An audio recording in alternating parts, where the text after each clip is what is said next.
사도행전 강의를 하도록 하겠습니다. 사도행전은 성령행전이라고도 얘기를 합니다. 교회가 세워지는 과정을 이야기를 하고 있고요. 그런 가운데서 성령께서 강권적으로 역사하는 모습을 나타내주고 있습니다. 사도행전은 성령의 활동과 복음 사역이 주제라고 할 수가 있습니다. 그리고 그 교회가 세워지는데 예루살렘에서의 교회, 그 다음에 팔레스타인 유대 지역에서의 교회, 그리고 세계 끝까지에서의 교회에 대해서 이야기를 하고 있는데요. 사도행전 1장서부터 7장까지 예루살렘에서의 교회를 이야기를 하고 있고요. 8장서부터 12장까지는 팔레스타인에서의 교회, 13장서부터 28장까지는 세계 끝까지의 교회를 말해주고 있습니다. 그리고 예루살렘의 기독교에 대해서는 성령 강림에 대해서 1장에서 3장까지 이야기를 하고 있고요. 교회 형성에 대해서 4장, 6장, 그리고 7장, 8장은 바로 그 교회가 흩어짐에 대해서 말해주고 있습니다. 사도행전 1장을 이야기를 하도록 하겠습니다. 사도행전 1장부터 11장까지는 예수님의 지상명령과 승천에 대해서 말씀하고 계시고요.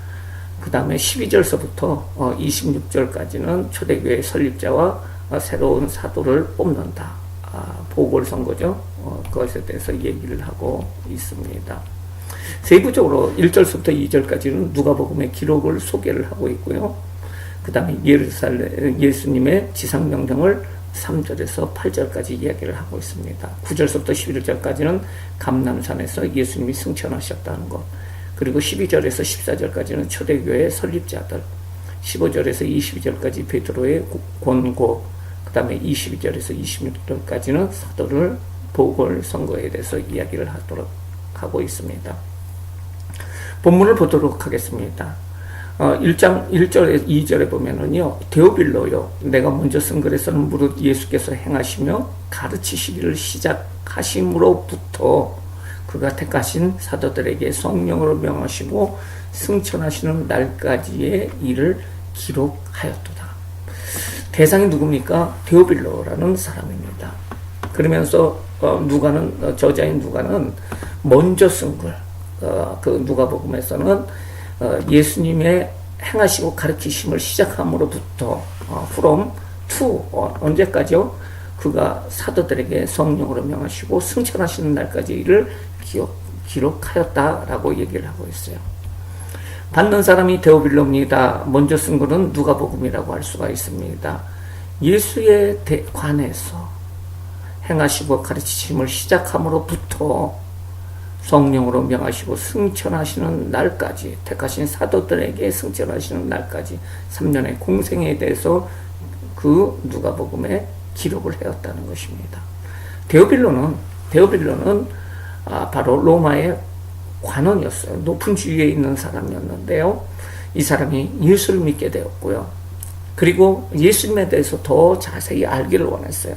그럴 때 누가가 예수님의 생애에 대해서 누가복음에 기록을 하고요. 그 이후에 예수님이 승천하신 후에 교회가 어떻게 형성이 되었느냐, 어떻게 교회가 세워졌느냐, 사도들의 그 행적을 기록한 것이 오늘 사도행전이라고 할 수가 있습니다. 그가 예수님이 고난 받으신 후에 또한 그들에게 확실히 많은 증거로 친히 살아계심으로 나타나셨다고 얘기를 하고 있습니다. 예수님께서 십자가의 고난을 받으시고요, 죽으시고 부활하셨다는 거예요. 다시 살아나셔가지고 그 살아나셔서 부활하신 그 상태에서 40일 동안 그들 제자에게 보이시고, 그리고 그들에게 이야기를 해요. 하나님 나라의 일을 말씀을 하셨다는 것입니다. 베드로를 책망하거나 제자들을 책망하지 않고 오직 하나님 나라의 일을 말씀하셨다는 거예요. 복음이라는 건 그렇습니다. 교회라는 건 그렇습니다. 바로 하나님의 나라의 일들이 말씀되는 것, 그것이 바로 교회라고 할 수가 있습니다. 그렇기 때문에 설교는 그저 세상적인 즐거운 거나 그 세상적인 것을 말하는 것이 아니라 하나님 나라의 일에 대해서 말씀하고 해야 된다는 거예요. 사도와 함께 모이사 그들에게 분부하여 이르시되, 예수님께서 사도들에게 하고 같이 모였습니다. 그러면서 아마 거의 마지막 40일이 되던 그런 시기였습니다.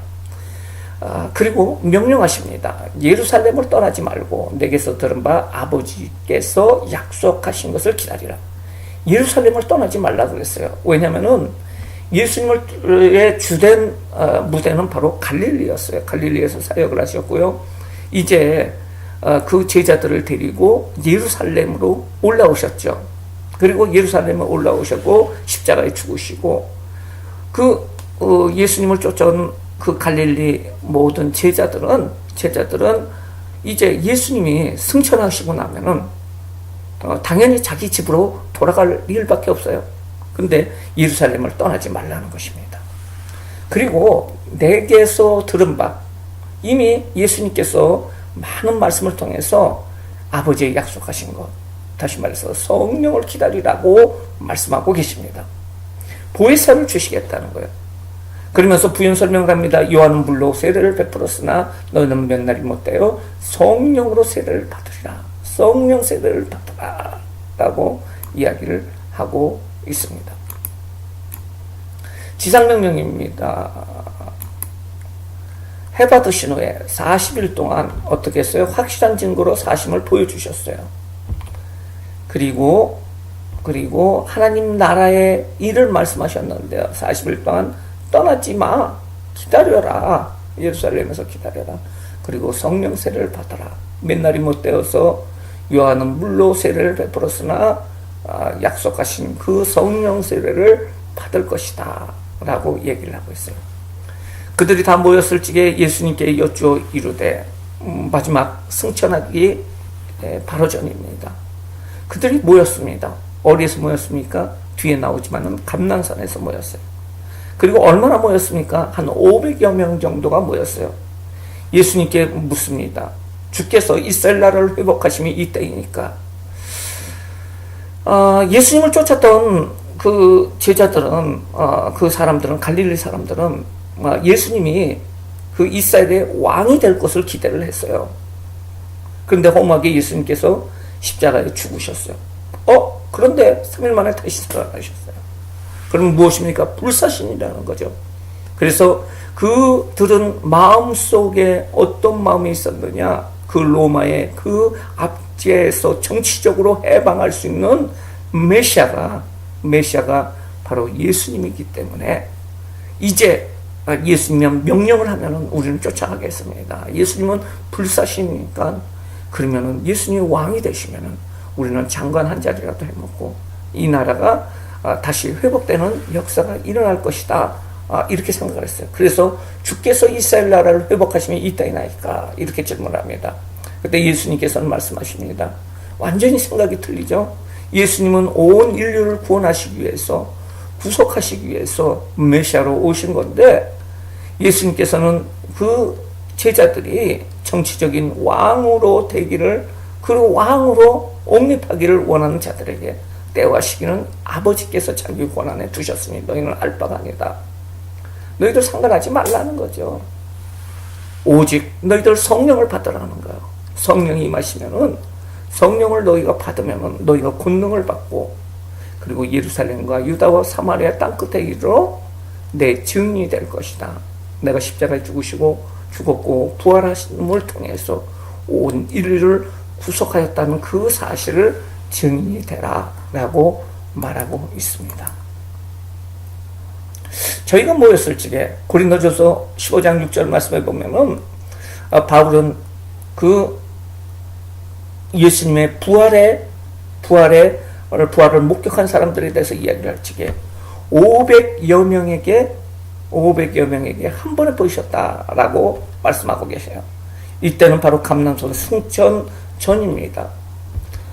주께서 이스라엘을 회복할 때가 그때입니까? 로마 지하에서 정치적인 독립을 하고 국가를 형성할 때가 이때입니까?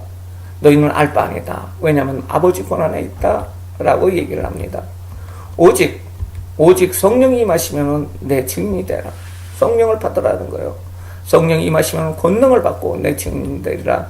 예루살렘과 유다와 사마리아 땅끝까지 이르러 가서 증인의 삶을 살라라고 지상명령을 하고 있어요. 여기서 지상명령이라는 것은 예수님이 이 지상에 있을지게 땅에 있을지게 하신 명령이 아니라 여기서 지상이라는 것은 지극히 큰 명령이라는 거예요. 지극히 큰 최고의 명령, 지극히 지극히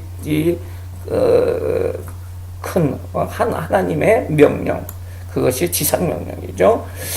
이렇게 얘기를 합니다. 그러면서 얘기를 합니다. 예루살렘에서 너희는 나의 증인이 될 것이고, 그리고 유다와 사마리아에서의 나의 증인이 될 것이고, 그 다음에 땅끝까지 이르러 나의 증인이 되리라 라고 말씀하고 계십니다. 증거라는 거예요.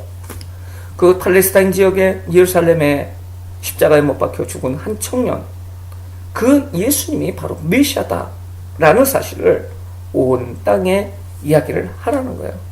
그래서 그 예수님의 지상명령에 따라서 바로 그 일을 사도들이 또한 제자들이 그 일을 감당하는 모습이 나와 있는 것이 바로 사도행전이라고 할 수가 있습니다. 그리고 이 말씀을 마치고 이제 승천하십니다. 그들이 보는데 올려져 가니 구름이 그를 가리어 보이지 않더라. 올라가셨어요. 그리고 구름이 가려 보이지 않습니다. 올라가실 때 제자들이 자세히 하늘을 쳐다보고 있습니다. 아마 그 제자들은 말도 못했을 것입니다. 갑자기 계시던 그 예수님이 공중에 둥둥둥둥 올라가는 거예요. 그런데 그들 옆에서 흰 옷 입은 두 사람이 그들 곁에 서서, 바로 제자들 곁에 서서 말합니다. 갈릴리 사람들아. 누구요? 갈릴리 사람들아. 어찌하여 서서 하늘을 쳐다보느냐? 너희 가운데 하늘로 올라가신 이 예수는 하늘로 가신 본 그대로 오시라. 다시 오실 것이다. 제자들이 감람원이라는 산에서 이 일을 목격을 합니다. 감람원이라는 산으로부터 예루살렘으로 돌아오니 이 산은 예루살렘에서 가까워 안식일에 가기 적합한 그런 길이었다라는 거죠. 여기가 예루살렘 성이 있습니다. 성이 있고요. 골고다 산이 있고요. 그리고 헤롯 성전이 있어요. 근데 올리브산, 감람원이라는 산이 이 성 바깥에 있어요. 더 높아요. 예루살렘보다 90m 정도 더 높은 산이 바로 감람산이라고 할 수가 있고요. 이 산을 또 겟세마네라고도 얘기를 합니다. 이곳에 올리브를 인공으로 식재를 많이 해놓은 산이 바로 감람산이라고 할 수가 있어요. 이 산에서 예수님께서는 승천을 하십니다. 감람원이라는 그 산에서 예루살렘에서 안식일에 가기 적합한, 다시 말해서 오리 1.2km 이내만 안식일에서 갈 수가 있죠. 그 오리가 안 되는 그 곳에서 감람원에서 예수님이 계시고요. 제자들이 있습니다. 500여 명의 갈릴리 사람들이 있어요. 그때 저희가 모였을 때 말씀을 하십니다. 저희가 말씀을 하시고요. 이 말씀을 마치시고 9절 말씀이요. 그리고 예수님께서 승천을 하신다는 거예요. 승천을 하셨을 적에 구름이 예수님을 가리웁니다. 그때 그 곁에 흰 옷 입은 사람이 갈릴리 사람들아 왜 서서 하늘을 쳐다보느냐? 예수는 가신 그대로 오리라 라고 얘기합니다. 그리고 나서 그 제자들은 예루살렘으로 돌아오게 됩니다. 돌아올 때 그들의 느낌이 어땠을까요? 예수님을 보내고 나니까 너무너무 슬퍼요 하는 마음으로 왔을까요? 누가복음 24장 52절 말씀에 보면 큰 기쁨으로 그들이 예루살렘으로 돌아왔다라고 말하고 있어요. 다시 오시는 예수님을 소망하면서 또 성령 충만함을 받기 위해서, 성령의 세례를 받기 위해서 큰 기쁨으로 돌아가는 모습을 볼 수가 있습니다. 그들이 들어갑니다. 그들이 요하는 다락방으로 올라가게 됩니다. 예수님께서 예루살렘을 들어가실 적에 유월절을 지키기 위해서, 유월절 떡을 떠기 위해서 다락방을 찾으십니다. 큰 다락방을 찾게 되고요. 그 다락방에 모여서 최후의 만찬을 하게 되죠. 그리고 제자들은 예수님 십자가에 못 박혀 죽으셨을 적에 그 다락방에서 숨어서 있습니다. 이때 예수님께서는 이 다락방에 나타나셔서 부활하심을 보여주십니다. 그리고 계속해서 그 제자들은 이 다락방에 거하게 됩니다. 그래서 요한은 다락방으로 다시 올라가게 됩니다. 베드로와 요한과 야고보와 안드레와 빌립과 도마와 바돌로메, 마테와 알페와 아들 야고보와 그 12제자들 얘기죠. 다 11제자들 얘기입니다. 다 거기에 있고요. 여자들과 예수님의 어머니 마리아와 예수의 아우들과 더불어 그것에 모입니다. 그리고 마음을 같이하여 오로지 기도에 힘씁니다. 예루살렘의 요한은 다락에 갑니다. 여기 사진이 나오죠. 그리고 거기에서 이제 사람들이 쭉 있고요. 그들은 모여서 기도를 하게 된다는 거죠. 모인 무리의 수가 약 120명 정도가 되더라. 예수님의 승천하심을 직접 부활하심을 눈으로 목격을 했고, 그리고 승천하심을 봤고, 예수님이 말씀하시기를 예루살렘을 떠나지 말아라, 그리고 성령을 받아라 라고 말씀하셨어요. 만약 여러분들에게 직접 예수님이 나타나셔가지고 말씀하신다면 그 말씀대로 순종을 할 거죠. 그런데 이 500명의 사람들 중에서 380명은 다 자기 집으로 갔어요. 120명만 남았습니다. 그 무리들이 기도를 하고 있습니다. 이때 베드로가 형제들 가운데서 일어나가지고 얘기를 합니다. 뭐에 대해서 얘기를 하느냐? 우리가 예수님께서 12명의 제자를 세우셨는데 그 중에 우리를 배반한 가룟 유다에 대해서 성경에 기록이 되어 있다는 것입니다. 형제들아, 성령이 다윗의 입을 통하여 시편의 그 기록을 통해서 예수님 잡는 자의 길잡이가 된 유다를 가르쳐 미리 말씀하시기를 성경에 응하려 하니라. 예수님을 십자가에 못 박도록 예수님을 판 그 유다가 그렇게 판 것은 벌써 성경에 나와 있다는 것입니다. 그러면서 이 사람은 본래 우리 수 가운데 참여하여 이 직무의 한 부분을 알았던 사람인데요.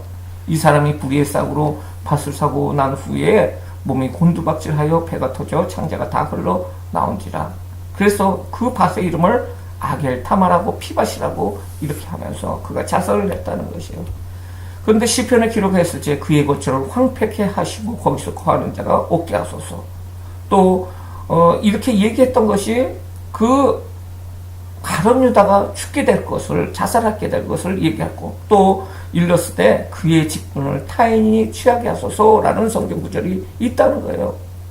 이러므로 그 나머지 한 명을 지금 11명인데 한 명을 보궐선거를 해야 된다고 베드로는 얘기를 하고 있습니다. 이러므로 요한의 세례로부터 우리 가운데 올려져 가신 날까지 주 예수께서 우리 가운데 출입할 때에 항상 우리와 함께 다니던 사람들 중에서 부활의 증인으로서 한 사람을 우리가 투표를 하자라고 얘기를 하고 있어요. 120명의 성도들이 모였습니다. 그때 베드로가 얘기를 합니다. 가룟 유다는 우리 수의 참여자요, 직무의 한 부분을 맡은 자요, 예수 잡는 자를 인도한 자요, 자선한 자다. 그를 통해서 구약성경의 예언이 성취되었다. 또 예언 성취를 위해서 새 사도를 선출하겠다라는 거예요. 그리고 사도를 뽑는 이유는 함께 예수 부활을 증거하기 위해서라는 거죠. 사도의 조건은 항상 함께 다니던 사람으로서 다루는 사람이라는 것입니다. 그들이 두 사람을 추천을 합니다. 하나는 요셉이고 하나는 마띠아예요. 그리고 기도하여 말합니다. 무사람의 마음을 아시는 주여, 두 사람 중에 누가 주님께서 택하신 바 되었습니까? 하면서 이야기를 합니다. 그리고 나서 제비를 뽑습니다. 마띠아를 얻게 되고 그가 11사도수에 들어가게 됩니다. 마띠아는 이 성경 기록될 당시에 벌써 모든 사람이 다 아는 사람이었어요. 그런데 요셉이라는 사람은